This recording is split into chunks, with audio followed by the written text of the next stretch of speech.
Et oui, bonjour à tous, bonjour à vous, Jean-Vincent Placé. Bonjour. Après le drame de l'Airbus A320, comment réagit d'abord le responsable politique que vous êtes? Pour les écologistes, il faut continuer à développer le transport aérien, les compagnies low cost et donc avoir de plus en plus de passagers, de trafic aérien et donc de risques aussi.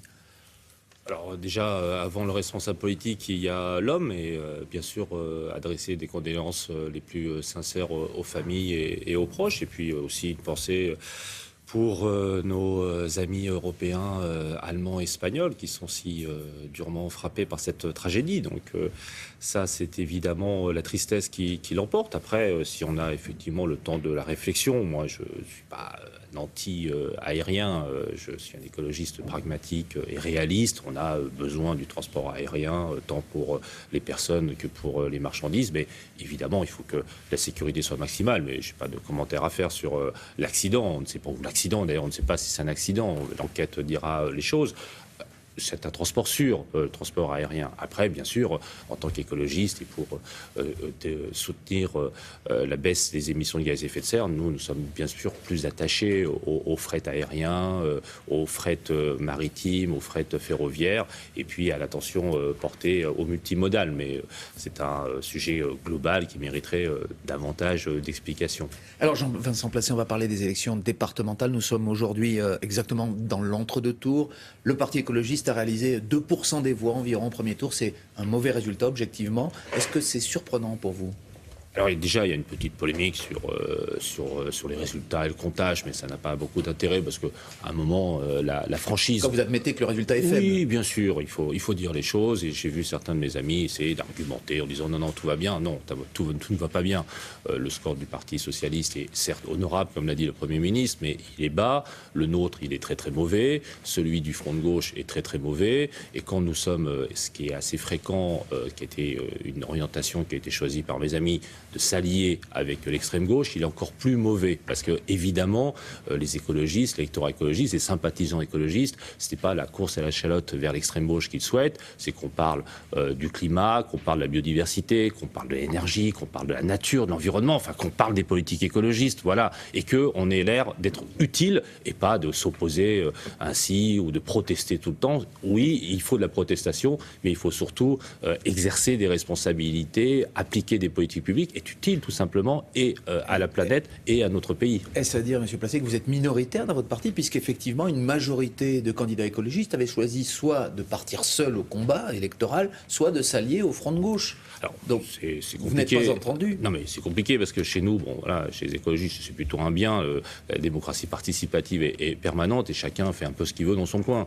Et chez nous, par exemple, dans l'Essonne, nous avons démontré que l'alliance de premier tour avec le Parti socialiste, derrière mon ami le président Jérôme Guedj, permettait déjà, d'ailleurs, de franchir le premier tour parce que le mode de scrutin est très particulier, et y compris d'espérer de pouvoir être volontaire pour le deuxième tour. Une majorité au niveau national, oui, incontestablement, le choix a été fait au premier tour d'être plutôt en accord avec l'extrême gauche et les communistes. C'est un mauvais choix pour vous. C'est pas moi qui le dis, ce sont tout simplement les électrices et les électeurs écologistes, vous venez de le dire, avec des chiffres qui sont quand même très bas, et bien qui sont partis ailleurs, soit dans l'abstention, soit plutôt d'ailleurs pour soutenir des dynamiques d'accord avec le Parti socialiste. Pourquoi ? Parce que quand on dit un accord avec le Parti socialiste, ça ne veut pas dire qu'on devient socialiste, ça veut dire qu'on peut parler d'écologie plus fortement, tout simplement parce qu'il y a une audience plus forte d'un accord de la social-démocratie et d'écologie politique, plutôt que la course à l'échalote vers l'extrême gauche, qui paraît d'ailleurs assez évident en réalité à tous les téléspectateurs, je pense qu'ils l'entendent, parce que je vois que les résultats ont été désastreux de cette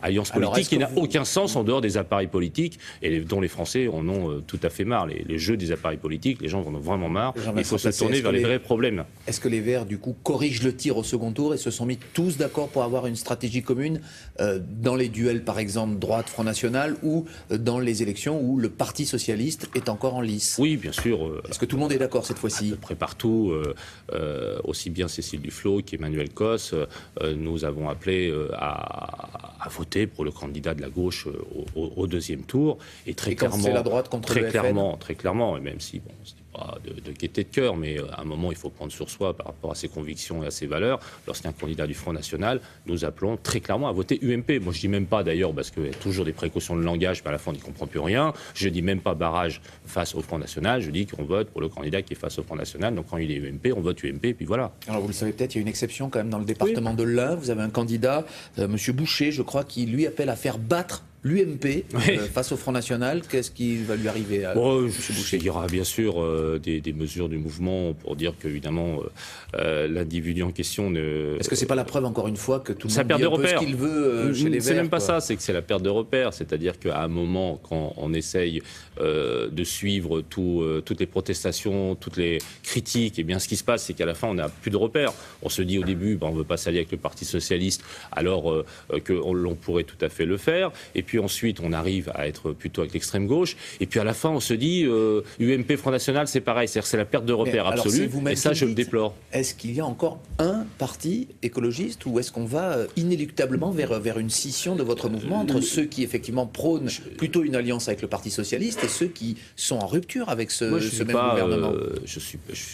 Bien sûr, mes amis écologistes sont là, Europe Écologie Les Verts et le Parti de l'écologie. Il y a bien d'autres écologistes, Jean-Luc Benamias, Corinne Lepage, oui, mais ma question Antoine Vechter. Est-ce qu'on peut rester ensemble? Est-ce qu'on peut rester ensemble? On va pas moi, je souhaite l'unité, le rassemblement de la gauche et des écologistes. Donc, j'ai pas de problème avec mes amis écologistes. Le seul problème que j'ai avec mes amis écologistes, c'est qu'il faut qu'on parle d'écologie, il faut qu'on soit utile au pays. Quand je vois les enjeux que nous avons cette année avec la conférence climat à la fin décembre sur lutter contre le dérèglement climatique, sur la loi sur la transition énergétique qui est là et qui doit bouleverser notre pays, qui doit créer de l'emploi, qui doit aider les Françaises et les Français à y compris avoir un pouvoir d'achat meilleur sur les questions énergétiques. Et puis je vois aussi la loi sur la biodiversité, on va pouvoir enfin protéger la faune et la flore dans notre pays. Voilà, moi c'est ça qui m'intéresse plutôt que les bisbilles. Et c'est à ça que les écologistes doivent être utiles. Vous y participez en tant que parlementaire. Est-ce que Bien demain sûr. vous voulez y participer au gouvernement? Est-ce que vous appelez de vos voeux un remaniement après ces élections? Oui ça, ou non? le remaniement, c'est le président de la République qui vous décide. Moi, ce que je souhaite, c'est que